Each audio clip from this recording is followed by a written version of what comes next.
In the last 18 months, the amount of gold that was purchased by the world central banks is greater than at any time in history, ever, never before. You look at all of the countries that are joining the BRICS nations, they are massively accumulating gold, all of them. You look at the exchanges, like, for example, the COMEX vault. The COMEX vault has lost, it's down to 29 million ounces in the registered category. It's lost 130 million ounces of silver in the last roughly year and a half. It's no longer news that the world is gradually but steadily moving away from the petrodollar system, a system that came into effect in the 70s after the United States and Saudi Arabia signed a deal to price and trade oil in US dollars. As a result of the deal, any country that purchased oil from Saudi Arabia would have to use dollars.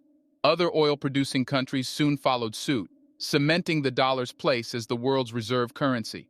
After the petrodollar system was established, central banks pretty much loaded up on only dollars, ignoring previous popular reserve assets like gold.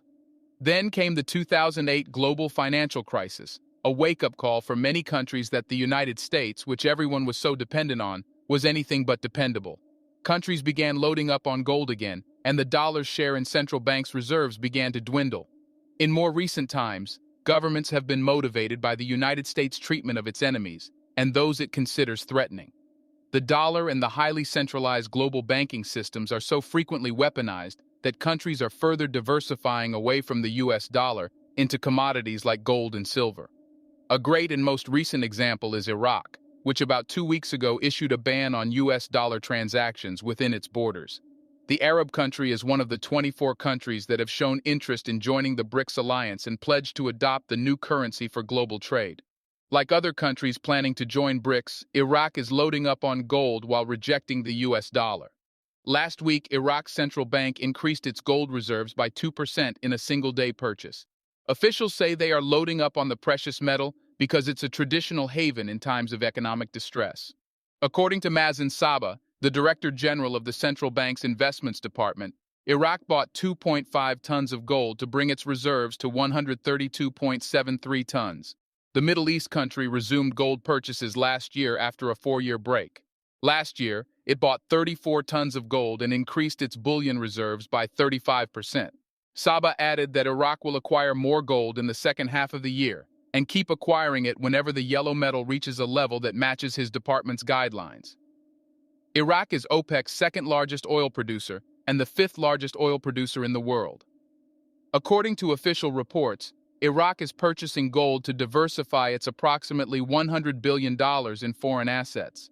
While the world is rapidly moving away from the dollar system, more than half of Americans are living paycheck to paycheck, once great U.S. cities are being overrun by drug-addled, irresponsible adults, and youths and policymakers keep moving from bad to terrible and horrific policies to further their own agenda. That's why popular bullion dealer and analyst Andy Schectman believes the United States is on the brink of ruin from the many internal and external threats to its continued survival and dominance on the global stage. Schectman recently had a discussion with Kerry Stevenson of Small Caps, where he explained the many threats to the U.S. economy, home and abroad.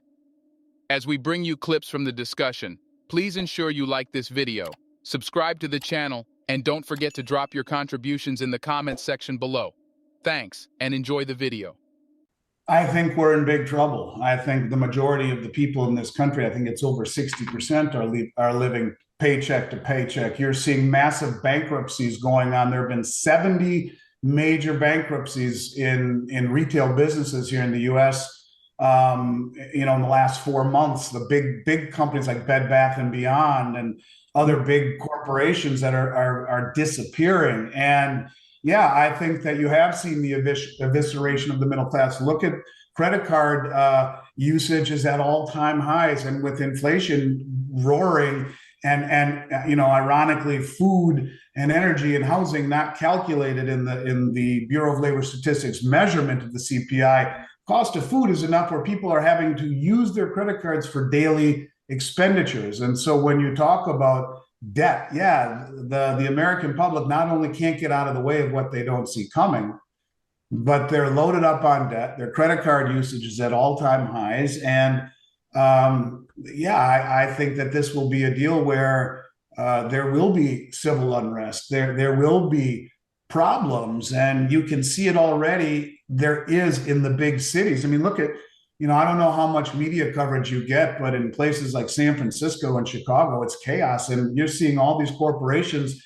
and these companies leave these cities that were once the crown jewels of the United States. I mean, San Francisco, you're seeing like Whole Foods leave because they're not safe there, and the police aren't protecting they're not coming in and arresting these people for common theft, and they're coming in and stealing and threatening, and it's a very big problem because there's divisiveness already. Yeah. Whether it's black, white, or red, or blue, or vaccine or no vaccine, there's such divisiveness in this country. And then you look at open borders, where 6 or 7 million people have come in illegally. You look at this fentanyl crisis. There's so much stuff going on. You look at a country where $5 billion to build a border wall to keep people from coming in illegally and poisoning our children. The number one cause of death for teenagers in the United States right now is fentanyl poisoning. And so that's too much, but $140 billion to the Ukraine, well, that's okay. We have $40-50 billion left in the treasury before we are out of money unless they raise the debt ceiling. In order to raise the debt ceiling last time, Janet Yellen said, well, we need to take extraordinary measures. You know what those were? They were to borrow money from the Postal Service's retirement fund, the Disabled Veterans Retirement Fund, and the Civil Servant Retirement Fund. Is that the same type of borrowing, I wonder, as the U.S. government just publishing their 2022 balance sheet and said that Social Security is $77 trillion filled with IOUs? Trillion seconds ago was 31,688 years ago. Ain't ever getting paid back. And so these are problems. And that's why when I say it's inflate or die, if you raise rates high enough to combat inflation, the whole house of cards crashes globally. So you'll do what every other politician has ever done since the beginning of time, and that is to choose inflation over austerity. This is why you're seeing the central banks buy more gold in the last 18 months than any time in history. According to the Silver Institute, all major silver demand categories achieved record highs in 2022, pushing total demand to a new high of 1.24 billion ounces. The Institute also noted that global silver demand has increased by almost 40% since the pandemic. Industrial silver demand grew by 5% in 2022, while demand for physical silver investment grew by 22%. Demand for silver in jewelry and silverware rose by 29% and 80% respectively. The Institute expects similar or even higher figures in 2023, and according to Schectman, that's exactly what's happening. Here is another insightful clip from his discussion with Stevenson. In the last 18 months, the amount of gold that was purchased by the world central banks is greater than at any time in history, ever, never before. You look at all of the countries that are joining the BRICS nations, they are massively accumulating gold, all of them. You look at the exchanges, like, for example, the COMEX vault. The COMEX vault has lost, it's down to 29 million ounces in the registered category. It's lost 130 million ounces of silver in the last roughly year and a half. You're looking at the fact that right now the registered category are the bars that back the contracts that back the bars in circulation, or the bars that are for sale on the COMEX that the contracts are written off of. The commercial banks right now are short 9,000 contracts, which is 45 million ounces. There's only 29 million ounces in the COMEX, in the registered category. If everyone who has the other side of that says, I want delivery, there's 15 million ounces of silver where's it coming from? The amount of gold and silver that are being bled down from the world's exchanges, in fact, just this week, 144,256 kilograms of silver left the Shanghai Gold Exchange. That's the largest single daily outflow in the 10 years since silver was listed on the Shanghai Gold Exchange. Give me that number again. 144,256 kilograms delivered in one day off the Shanghai Gold Exchange. And so you're seeing outflows of metal, so much so that if you look at if you can pull up, if you do your editing or you're able to do that and pull up a graph of the outflow of silver from the London Metals Exchange, It's down to, it's a straight line, straight down. The same thing with the COMEX and gold. They're all being pulled down. Last year, not only that, the LBMA, the London Metals Exchange, lost 90% of its zinc and 75% of its aluminum. It's all being bought by countries that, to them, it's the same thing as money. So you are seeing the biggest money in the world use the suppression of price on the Western exchanges as cover to de-dollarize and accumulate what amounts to the lion's share of all the available gold, silver, platinum, aluminum, zinc, lithium, anything that they can buy. What did they just say? I think it's Brazil. I think it was Brazil who said they're nationalizing their lithium mines. The world realizes that we are moving, as Zoltan Pozsar said, into an era backed by commodities. He calls it Bretton Woods 3.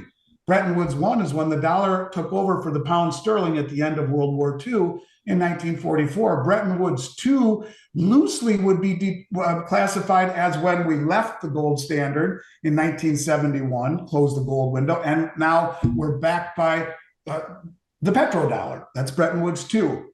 Bretton Woods 3 is a system, as Zoltan Pozsar calls, one backed by commodities and transparency rather than opaque debt instruments. And I think that's what is happening here. The world is accumulating tangible, real things for what comes next.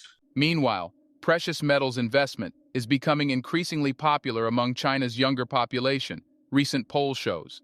According to a recent report released by the Lead Leo Research Institute, 55% of consumers frequenting gold shops on the Chinese mainland are those aged 25 to 34. They are followed by consumers aged 35 to 44, which make up 36% of gold store shoppers. These younger shoppers and investors are challenging the norm that gold and other precious assets are more appealing to older people. Experts from the China Gold Association believe Gen Zers will become the majority of gold consumers and investors. China's central bank is also increasing its exposure to gold. Recent data shows that the gold reserve held by the People's Bank of China has increased for more than 6 consecutive months. There are also reports that the Asia country is reducing its over $1 trillion USD assets. What are your thoughts on Andy Schectman's interview? Do you think we are near the end of the dollar's dominance? Please drop your comments and observations in the comment section below. If you are yet to do so, also ensure you give this video a thumbs up, subscribe to the channel, and turn on post notifications for more videos. Thanks for watching.